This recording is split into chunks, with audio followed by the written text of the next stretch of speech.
Hello everyone, આજનો આપણો વિષય છે ગણિત ધોરણ 6 પ્રકરણ 5 પાયાના આકારોની સમજૂતી. એમાં આપણે આગળના વિડીયોમાં સ્વાધ્યાય 5.1માં દાખલા નંબર 4 સુધી શીખી ગયા. આજે આપણે શરૂઆત કરીશું દાખલા નંબર 5થી. તો વિદ્યાર્થી મિત્રો, દાખલા નંબર 5માં શું કહેવા માંગે છે તમારા પાઠ્યપુસ્તકમાં જો બધા પાસે પાઠ્યપુસ્તકો હશે, ના હોય તો અહીંયા ધ્યાન આપો. બરાબર, ચકાસો કે ડી બિંદુ એ એજીબીનું એજી રેખાખંડનું મધ્ય બિંદુ છે. આકૃતિ આપેલી છે, એમાં તમે જુઓ A B C D E F G, એમાં ડી છે એ મધ્ય બિંદુ છે કે નહીં એ આપણે જોવાનું છે. બરાબર, તો આપણે શરૂઆત કરીશું પ્રશ્ન 5થી.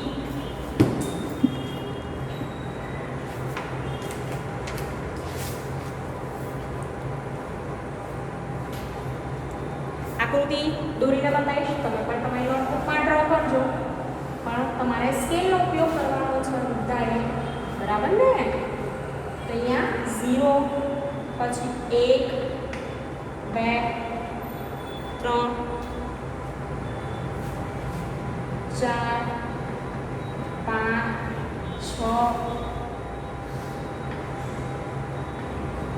7 આવી રીતે આપેલું છે. ઓકે, હવે અહીંયા નામ છે A B C D E F and જી.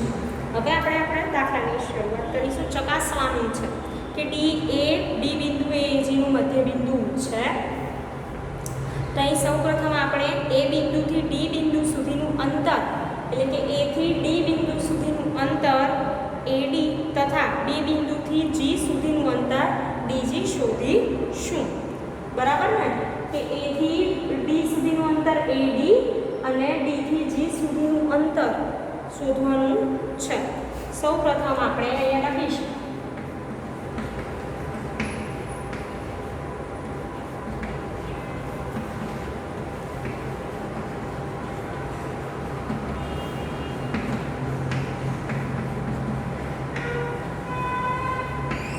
અને ડી થી જી સુધીનું અંતર ડી જી. બરાબર, એ શોધીએ.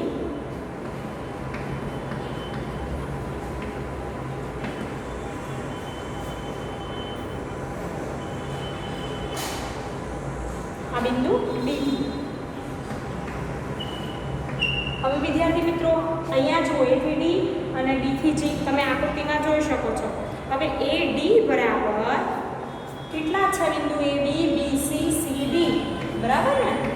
તો એ બી બરાબર એ ડી બરાબર એ બી વત્તા બી સી વત્તા સી ડી આટલા છે.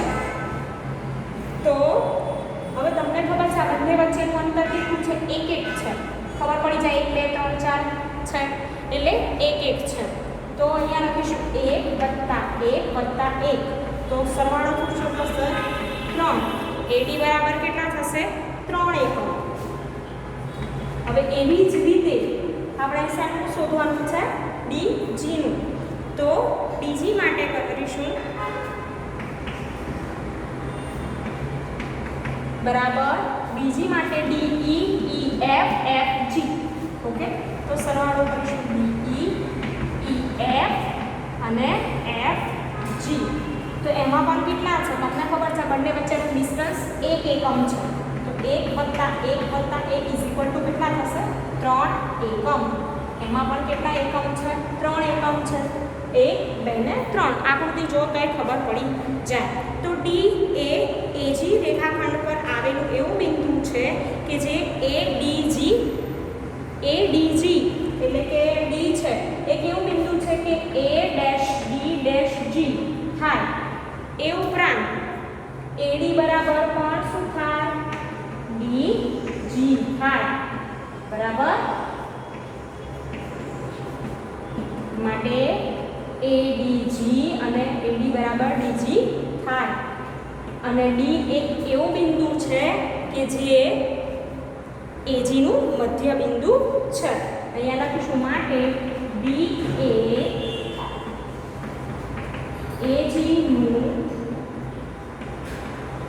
મધ્ય બિંદુ છે. તો આવી રીતે તમારે ગણતરી કરવાની છે. હવે એજી રેખાખંડ છે એવું યાદ રાખજો. હવે આપણે છઠ્ઠો દાખલો જોઈશું.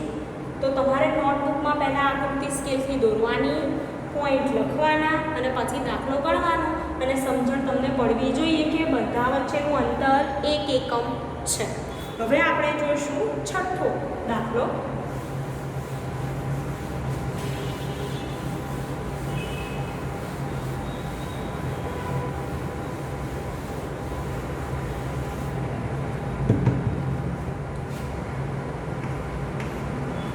વિદ્યાર્થી મિત્રો, છઠ્ઠો દાખલામાં તમે જુઓ, પાઠ્યપુસ્તક છે તમારી પાસે, એમાં કીધું છે કે બી એ એસીનું મધ્ય બિંદુ છે, સી એ બીડીનું મધ્ય બિંદુ છે, તો એ બી સી અને ડી એ એક જ રેખા પર છે.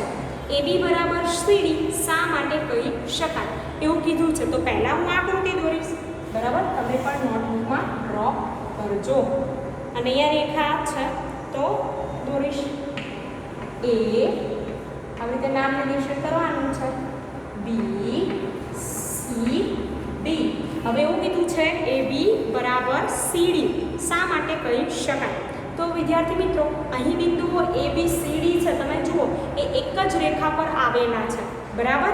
અને પ્રશ્નમાં આપ્યા પ્રમાણે બી એ એસીનું શું છે? આ બી છે એ એસીનું મધ્ય બિંદુ છે, બરાબર? અને સી છે એ કોનું મધ્ય બિંદુ છે? બીડીનું મધ્ય બિંદુ છે. તમે તમારી પાઠ્યપુસ્તકમાં જોજો, જે પ્રમાણે પ્રશ્નમાં છે કે બી એ એસીનું મધ્ય બિંદુ છે,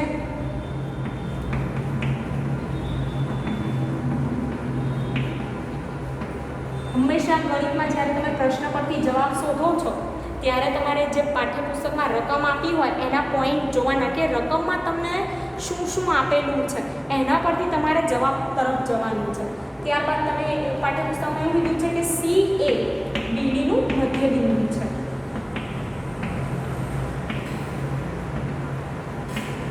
બરાબર? તો હવે આપણે આગળ જોઈએ. એ બી સી ડી એ એક જ રેખા પર આવેલા છે.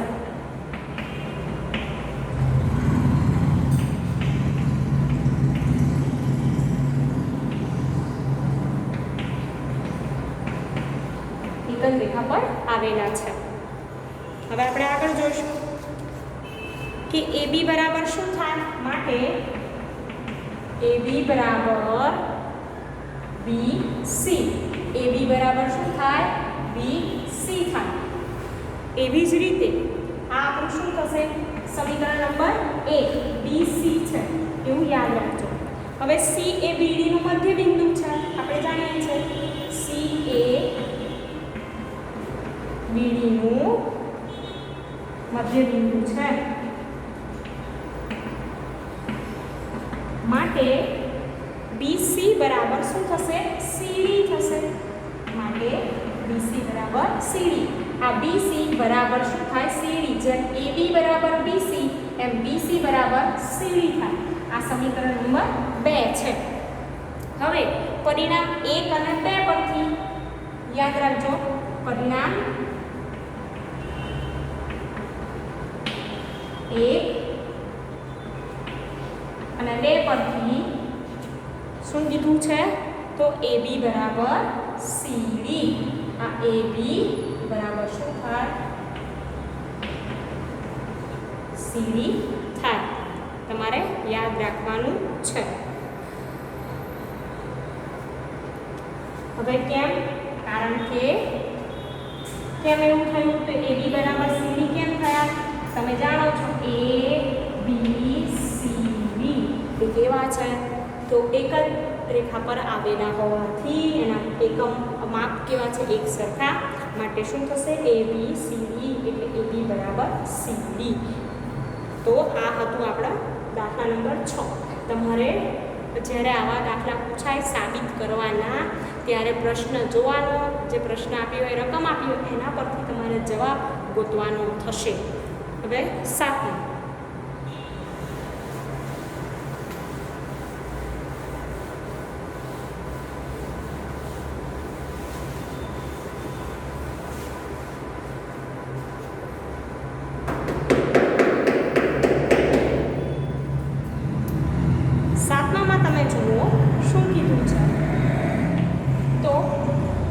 5 ત્રિકોણ દોરી તેમની બાજુઓ માપો. પહેલાં એવું કીધું છે કે 5 ત્રિકોણ દોરી તેમની બાજુઓ માપો.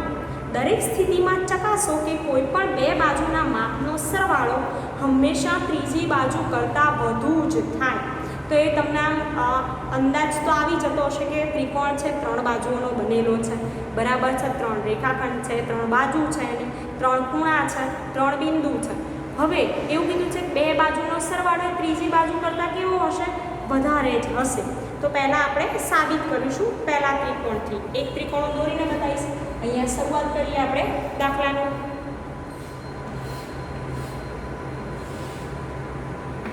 A B C નામ આપીશ A B C. AB બરાબર 3 સેમી, BC બરાબર 2 સેમી અને AC બરાબર 4 સેમી. બરાબર છે. AB બરાબર 3 સેન્ટીમીટર, BC બરાબર 2 સેન્ટીમીટર અને AC બરાબર 4 સેન્ટીમીટર છે. હવે આપણે અહીંયા શું દોર્યું છે? અહીંયાથી લખવાનું શરૂઆત કરીશ.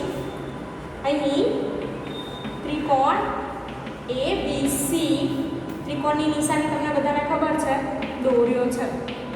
હવે ત્રિકોણ ABC દોર્યો છે. એમાં AB બરાબર 3 સેન્ટીમીટર, BC બરાબર 2 સેન્ટીમીટર અને AC બરાબર 4 સેન્ટીમીટર છે. માપ આપેલા છે. હવે બે બાજુઓના માપના સરવાળાને ત્રીજી બાજુના માપ સાથે સરખાવીએ.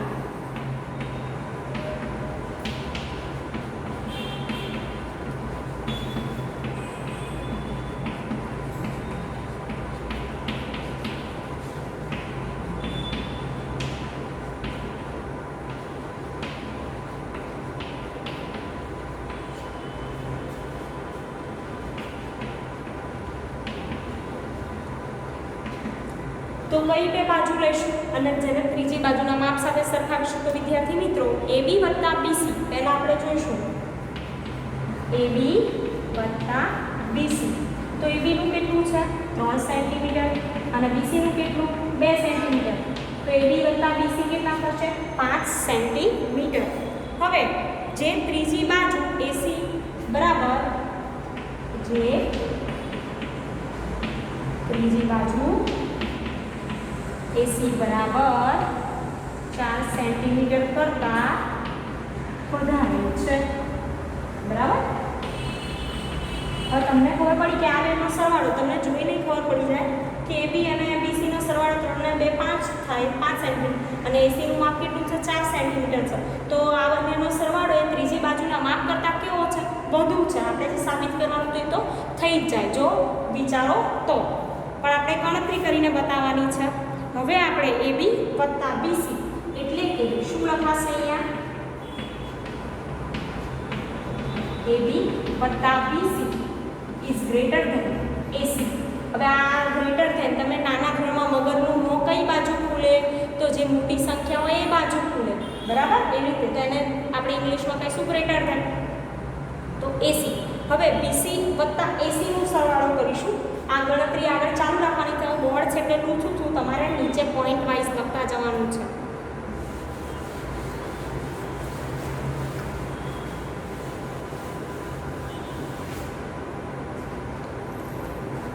હવે BC વત્તા AC એનું કરીશું. BC વત્તા AC જોઈશું તો BC કેટલા છે? 2 સેન્ટીમીટર અને AC નું માપ કેટલું છે? 4 સેન્ટીમીટર. તો 2 અને 4 નો સરવાળો કેટલો થાય? 6 સેન્ટીમીટર. હવે વિદ્યાર્થી મિત્રો ત્રીજી બાજુનું માપ કયું છે? AB. એ 6 સેન્ટીમીટર કરતાં કેવું છે? ઓછું છે. સમજ્યા? તો હવે આપણે લખીશું કે જે ત્રીજી બાજુ AB બરાબર 3 સેમી કરતાં વધારે છે. હવે એટલે કે શું લખાશે? BC વત્તા AC ગ્રેટર ધેન AB બરાબર. આ બંનેનો સરવાળો AB ના માપ કરતાં કેવો છે? વધારે છે. હવે આપણે જોઈશું AB અને AC. AB વત્તા AC.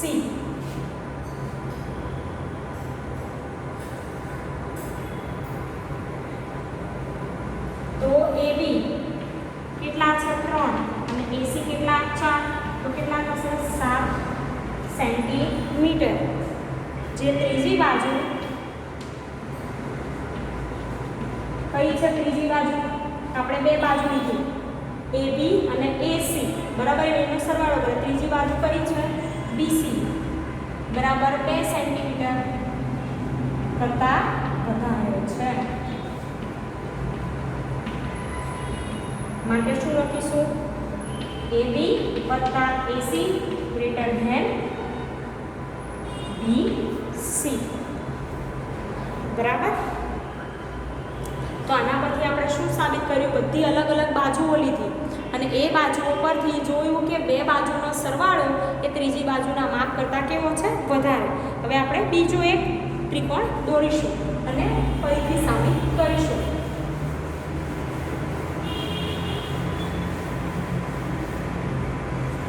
બીજો ત્રિકોણ લઈએ. અહીંયા હું દોરીશ આકૃતિ PQR બરાબર. PR 6 સેન્ટીમીટર છે, QR 5.5 સેમી અને QP છે એ 4.5 સેમી છે. હવે આપણે લખાણ લખીશું કે અહીં ત્રિકોણ PQR દોર્યો બરોબર.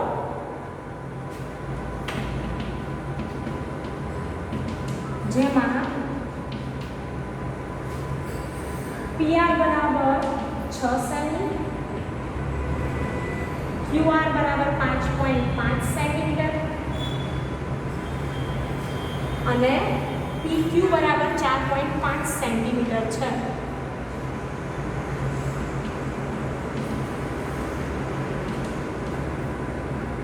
PQ બરાબર કેટલા છે? 4.5 સેન્ટીમીટર. હવે આપણે શું કરવાનું છે? બે બાજુના માપના સરવાળાને ત્રીજી બાજુના માપ સાથે સરખાવીશું.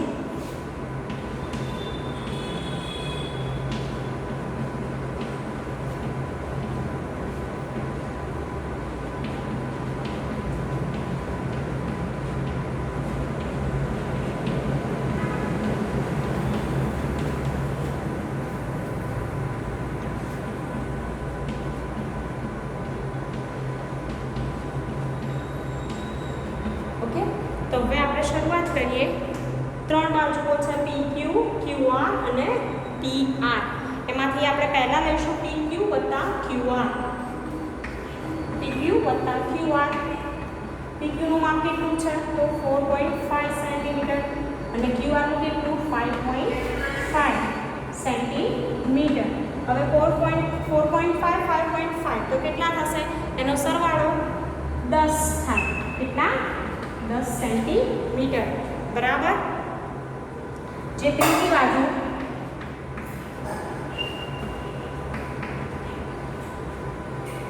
PR બરાબર કેટલા છે? PR નું માપ 6 સેમી.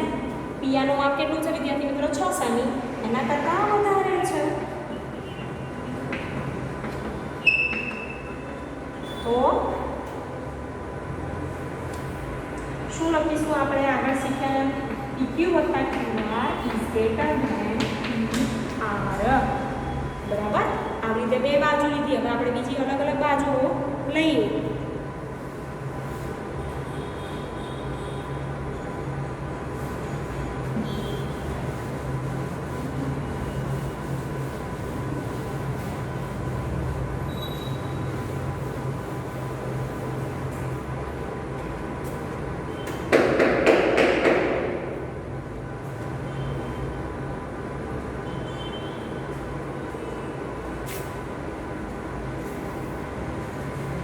એમાં આપણે જોઈશું વિદ્યાર્થી મિત્રો હવે QR વત્તા PR.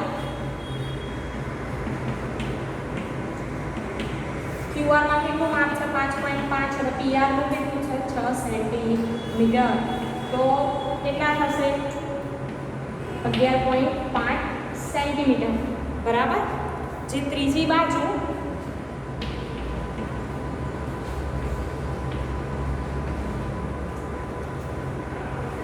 PQ બરાબર કેટલા છે 4.5 સેન્ટીમીટર કરતા વધારે છે.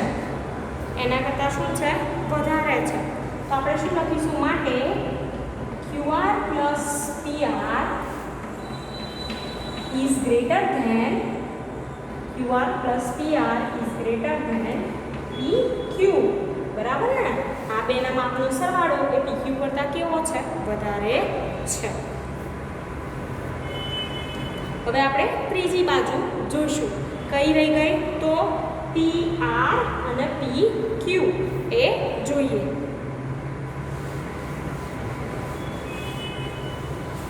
તમે નોટમાં બધું સળંગ લખજો. PR PQ બરાબર. PR નું માપ કેટલું છે 6, PQ નું કેટલું 4.5. તો સરવાળો શું થાય 10.5 સેન્ટીમીટર. જે ત્રીજી બાજુનું માપ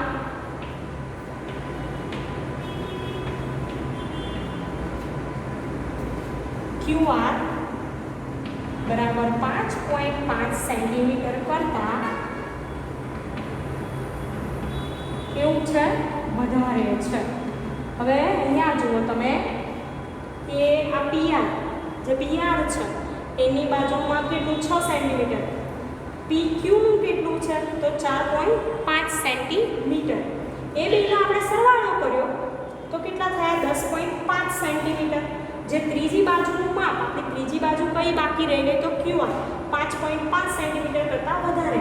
તો આપણે શું લખીશું માટે PR plus PQ is greater than QR. તો આમ બીજા ત્રિકોણો જાતે દોરો.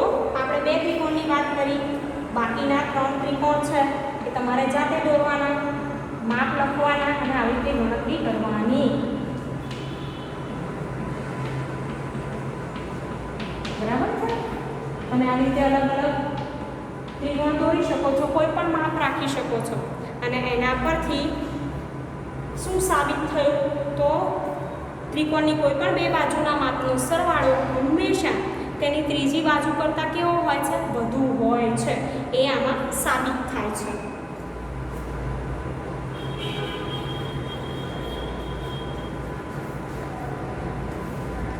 હવે આપણે આગળ શીખીશું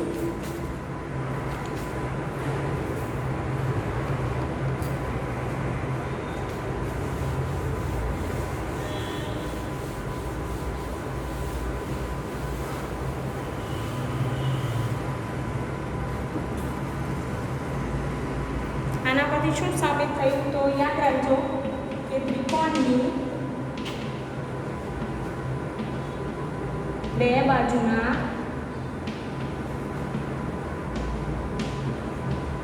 માપનો સરવાળો એ હંમેશા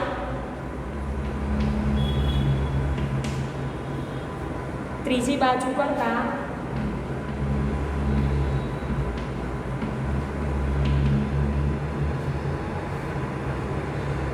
વધુ જ હોય.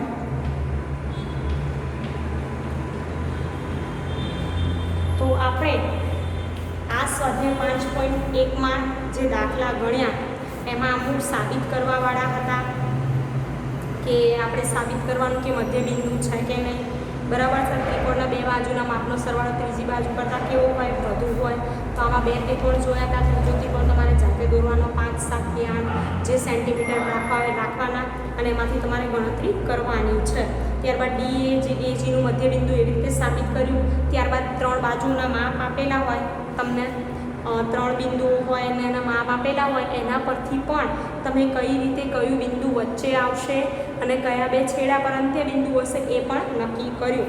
તો તમારે આ દાખલા નોટમાં લખવાના છે અને તૈયાર કરવાના છે. Thank you.